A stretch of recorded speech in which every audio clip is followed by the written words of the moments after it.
Hello student, इस video में आपके लिए लेकर आ चुके हैं क्लास 10 की वर्कशीट जो कि कारपत्रक नंबर है 22 और ये डेट है आप 27 यानी 27 अगस्त की वर्कशीट है। तो इस वर्कशीट का हम सॉल्व करने वाले हैं जो कि हमारा टॉपिक रहेगा अम्ल क्षारक और लवण।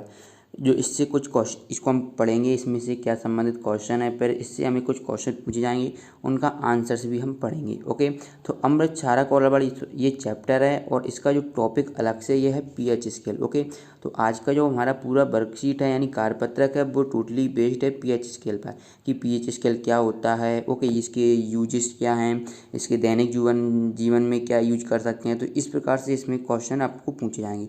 तो चलिए थोड़ा जान लेते हैं कि पीएच स्केल क्या होता है। तो चलिए स्टार्ट करते हैं। जैसे कि आपको एक स्केल पीएच स्केल आपको शब्द क्या दिखा है यहाँ पर, एक आपको देखने को मिला होगा ये पीएच स्केल। ठीक है, तो आपको कोई बात नहीं, स्केल तो समझ में आ गया होगा, पीएच स्केल नहीं आया तो कोई बात नहीं। ओके, तो वो भी हम इस वीडियो में समझेंगे। ओके, जैसे कि आप यहाँ पर देख पा रहे हैं एक स्केल आपको यहाँ पर दिख रही होगी, ये आपको एक स्केल देखने को मिल जाएगी। तो ये एक स्केल है, बस आप इतना समझ जाइए और तो आपको कोई समझने की जरूरत नहीं, मैं सब कुछ समझा दूंगा आपको। ठीक है, तो ये एक पीएच स्केल है। ओके, चलिए इसको सॉल्व करते हैं आगे। देखिए पहले हम पढ़ लेते हैं हमें दिया क्या पीएच स्केल होती क्या है। देखिए अम्ल की क्षारक की स्थिति H+ आयन और OH- आयन की संख्या पर निर्भर करती है।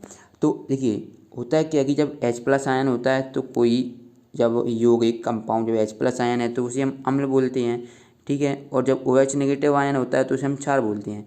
लेकिन ये कब बोलेंगे, तो जब इस H+आयन कब होगा तो वह एक पीएच स्केल के जरिए होगा, ऐसे नहीं कि चाहे से उत्पन्न हो जाए। ओके, तो ये आपको समझ में आया। क्या बोला कि अधिक H+आयनों को उत्पन्न करने वाले अम्ल को प्रबल अम्ल, जो अधिक आयन H+आयन उत्पन्न करती हैं वो क्या बोलती हैं, प्रबल अम्ल होती हैं, और जो कम H+आयन उत्पन्न करती हैं वह अम्ल दुर्बल अम्ल होती हैं। इतना समझ में आया। दूसरा पॉइंट है किसी विलयन में H+आयन की सांद्रता ज्ञात करने के लिए एक पैमाना विकसित किया गया। ओके, तो H+आयन की सांद्रता ज्ञात करने के लिए हमने एक पैमाना विकसित किया जिसे पीएच स्केल कहते हैं। ओके, और पीएच स्केल का मान H+आयन की शक्ति का H+आयन की क्षमता का सूचक है, यानी कि H+आयन की क्षमता को व्यक्त करने के लिए जो हमें स्केल यूज करते हैं हमारे लिए, मतलब कि सरल करने के लिए, जब हम किसी जैसे कोई हमारे पास यौगिक है जैसे NaOH है, अब हमें इसका क्या पीएच स्केल निकालना है तो हम जिस स्केल का उपयोग करेंगे उसे हम पीएच स्केल बोल जाएंगे, है ना, उसे क्या बोलेंगे पीएच स्केल। तो ये सिंपल है, कुछ नहीं है। ओके, तो पीएच स्केल की यही बोला है कि कुछ पदार्थ अम्लीय या क्षारीय किस प्रकार के हैं, इसमें H+आयन एक महत्वपूर्ण भूमिका निभाता है। तो अब क्यों निभाता है कि अगर H+आयन होगा तो वो अम्लीय होगा और अगर OH- आयन होगा तो वह क्षारीय होगा। तो इस प्रकार से ये महत्वपूर्ण भूमिका निभाता है पीएच स्केल। ओके, इसी के जरिए हम निकाल पाते हैं कि कोई अगर सॉल्यूशन है तो वह कैसा है, लिक्विड है या फिर वो अम्लीय है या फिर वो क्षारीय है। तो यहाँ पर नेक्स्ट पॉइंट देखेंगे तो उदासीन विलयन का पीएच 7 होता है। पीएच स्केल पर 7 से कम मान एक अम्लीय विलयन को दर्शाता है। ओके, तो हम जब पीएच स्केल को देखेंगे तो आपको क्लियरली समझ में आ जाएगा। जनरली तौर पर हम पीएच का मान 7 से 14 तक बढ़ता है। ओके, पर OH आयन की सांद्रता में वृद्धि को दर्शाता है, अर्थात क्षारक की स्थिति में वृद्धि होती है। और आपको ये बता दें पीएच को आप एक मैं आपसे पूछ रहा हूँ क्वेश्चन कि पीएच की खोज किसने की थी, पीएच स्केल को किसने किया खोजा था, तो ये आपको कमेंट बॉक्स में बताना, ये आपके लिए क्वेश्चन है। ओके, चलिए अब इसको आप अगर ये आप स्केल समझ जाते हैं तो आपको ये क्वेश्चन जो आपकी पूछे गए इस वर्कशीट में वो क्लियरली आपके क्रिस्टल क्लियर हो जाएंगे।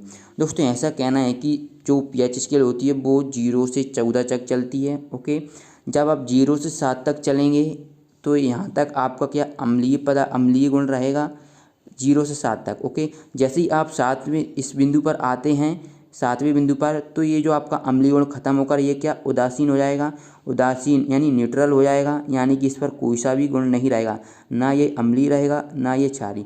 जैसे ही आप यहाँ से यहाँ तक जाएंगे तो ये क्या अम्लीय है, पर यहाँ से और आगे बढ़ते हैं तो ये अभी क्षारीय गुण बढ़ने लगता है। तो यहाँ पर देखिए ये क्या फिर क्षारीय गुण क्या इंक्रीज होने लगता है, जबकि यहाँ से यहाँ पर जाएंगे तो क्या अम्लीय गुण डिक्रीज हो रहा है यानी कि कम हो रहा है। तो क्वेश्चन आपको कुछ इस प्रकार से ही पूछेगा कि अगर आप 0 से 6 पर स्थित हैं तो बताइए अम्लीय है या फिर क्षारीय, तो आप बोल देंगे कि ये 7 से कम है तो इसलिए ये अम्लीय है। ओके, अम्लीय है ना।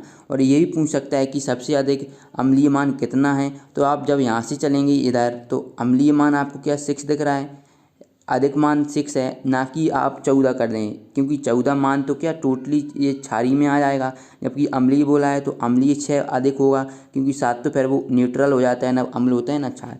इसी प्रकार से आपको कुछ हम पहले ये महत्व देख लेते हैं, फिर आपकी ये क्वेश्चन कंप्लीट करेंगे। जैसे ये बिल्कुल सिंपल क्वेश्चन है, कुछ ज़्यादा क्वेश्चन आपको डिफिकल्ट नहीं है। देखिए पहला आपको यूज देखिए, दैनिक जीवन में ये आपके बोर्ड पेपर में पूछा ही जाता है, इसको अच्छी तरीके से पढ़ें कि पौधे और जानवर केवल पीएच परिवर्तनों की एक सीमित सीमा में ही जीवित रह सकते हैं।